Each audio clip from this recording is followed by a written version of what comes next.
Capitalism इतना well coordinated system है कि उससे हम जुज़वी तौर पर तो दूर हो सकते हैं, कुल्ली तौर पर दूर होना बहुत मुश्किल बात है, बहुत तकरीबन यानी बहुत ही मुश्किल बात है। तो ये हो सकता है कि कोई इंसान ये कहे कि भाई मैं अपनी खुराक को सादा रखूँगा, या मैं गैर ज़रूरी तौर पर देखें इस वक्त हाइपर कंज्यूमरिज़म, ये सब कैपिटलिज़म के नताइज हैं ना। हाइपर कंज्यूमरिज़म, आप आज से 50 साल पहले मेरी उम्र का इंसान इतने जोड़े नहीं बनाता होगा जितना आज मेरी उम्र का इंसान बनाता है। इस वक्त जो बच्चा आज बॉर्न हुआ है, आज जो बच्ची बॉर्न हुई होगी, वो जब तक 20 साल की उम्र को पहुंचेगी वो 5000 से ज़्यादा कपड़े बना चुकी होगी, 5000 ड्रेसेस से ज़्यादा बना चुकी होगी जब वो 20 साल की उम्र को पहुंचेगी। 5000 प्लस इतने ड्रेसेस, और ये कोई बड़ी, it's not a big deal, ये बहुत आम सा होगा। मतलब ये आपको ऐसा नहीं लगेगा कि कोई बहुत, ये सिस्टम इस तरह का है। Hyper consumerism, disposable culture.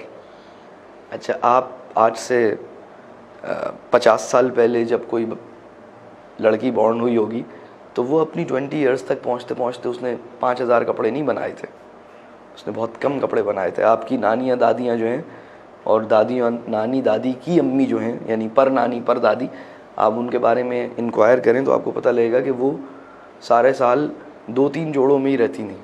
वो एक ख़ास किस्म के उनका एक ड्रेस कोड था, उसी में ही वो अपनी ज़्यादातर उनकी लाइफ एक ख़ास किस्म के अटायर में उन्होंने गुजारी है। बहुत ज़्यादा स्प्रिंग कलेक्शन और समर कलेक्शन और रमज़ान कलेक्शन और मुहर्रम कलेक्शन जो है ना, ये लॉन्च नहीं हुए थे।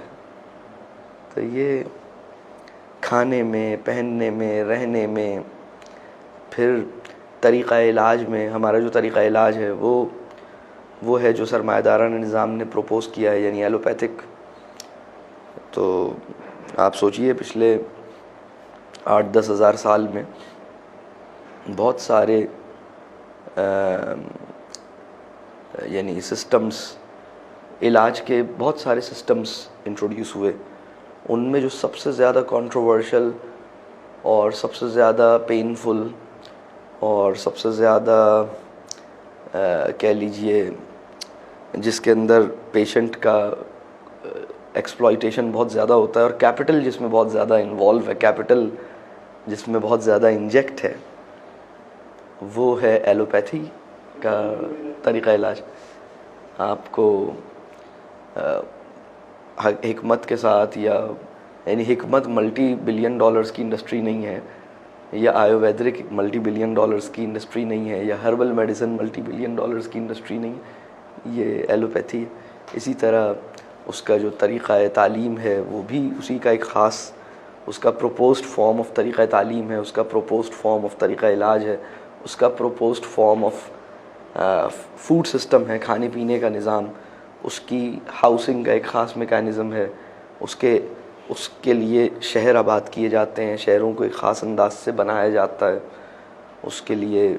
आपके हर चीज़ उसके साथ डिज़ाइंड है, उसके साथ फिर मॉल्स हैं, उसके साथ हाइपर मॉल्स हैं, हाइपर मार्ट्स हैं, ताकि हम हाइपर कंज्यूमरिज़म वहाँ उससे मुमकिन हो सके। और फिर इन सब का इकोलॉजिकल, एनवायरमेंटल इम्पैक्ट है और सोशल, क्योंकि आप इसके नतीजे में ज़्यादा कमाते हैं, आपको ज़्यादा कमाना पड़ता है। कमाने के लिए आप किसी भी किस्म की बाइंडिंग को एक्सेप्ट नहीं करते। आप कहते हैं कि अगर ज़्यादा कमाना, मुझे दूसरे शहर में ज़्यादा कमाना मुमकिन है तो मैं ये शहर छोड़ दूँगा जहाँ मेरा पूरी ज़िंदगी और बचपन गुजरी है, जहाँ मेरी ज़िंदगी के 25 ईयर्स हैं, जहाँ मेरी यादें हैं, जहाँ मेरा मोहल्ला है, जहाँ हज़ारों सैकड़ों लोग मेरे जानने वाले हैं। तो मैं उसको छोड़ के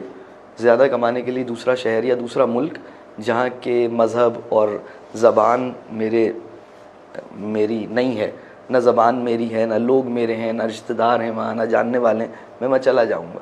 तो आप अपनी ज़मीन के साथ और अपने इलाके के साथ और अपनी माजी की यादों के साथ और अपने रिश्तेदारों और दोस्तों और अपनी फैमिली के साथ आपकी किसी लेवल पर कोई बॉन्डिंग नहीं होती। और इससे पहले लोग अगर कभी जाया करते थे तो सिर्फ़ और सिर्फ इल्म के लिए जाते थे, और ये वो इल्म नहीं होता था जिसको हासिल करने के बाद आपकी अर्निंग कैपेसिटी बढ़ जाएगी। मतलब आप बस इल्म के लिए जाते थे, वापस आ जाते थे, फिर वापस आके अपने इलाके में इल्म देते थे। लेकिन अब आप बहुत कॉमन सी बात है ना कि भाई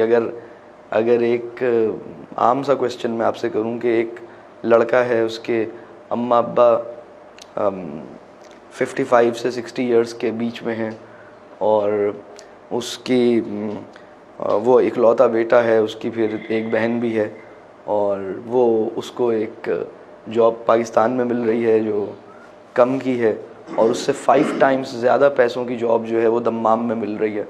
तो वो दम्माम जाएगा। और उसके पेरेंट्स भी कहेंगे कि तुम दम्माम जाओ, और फिर वो अपने पेरेंट्स के लिए अवेलेबल नहीं रहेगा। तो ये सारा मतलब उसका कमाने के लिए जो ये जहन कैसे बना कि हम अपना इलाका, अपना घर, अपनी फैमिली, अपने रिश्तेदार, यानी ठीक है मैं ज़्यादा कमाऊँगा लेकिन अब मैं तुम लोगों के साथ बैठ के खाना नहीं खा सकूँगा, अब मैं रोज़ाना तुम्हारे साथ बैठ के तुमसे मिल नहीं सकूँगा, तुम्हारे साथ मेरा तुम्हारा जो पर्सनल रिलेशनशिप और टाइम है वो ख़त्म हो जाएगा। कैपिटलिज़म ने हमें मटेरियल रिच किया है, लेकिन रिलेशनशिप पावर्टी या सोशल पावर्टी कैपिटलिज़म का एक कह लीजिए एक बिल्कुल लाजमी नतीजा जो है वो सोशल पावर्टी है। एक लाजमी नतीजा जो है वो इकोलॉजिकल या एनवायरमेंटल डिग्रेडेशन है।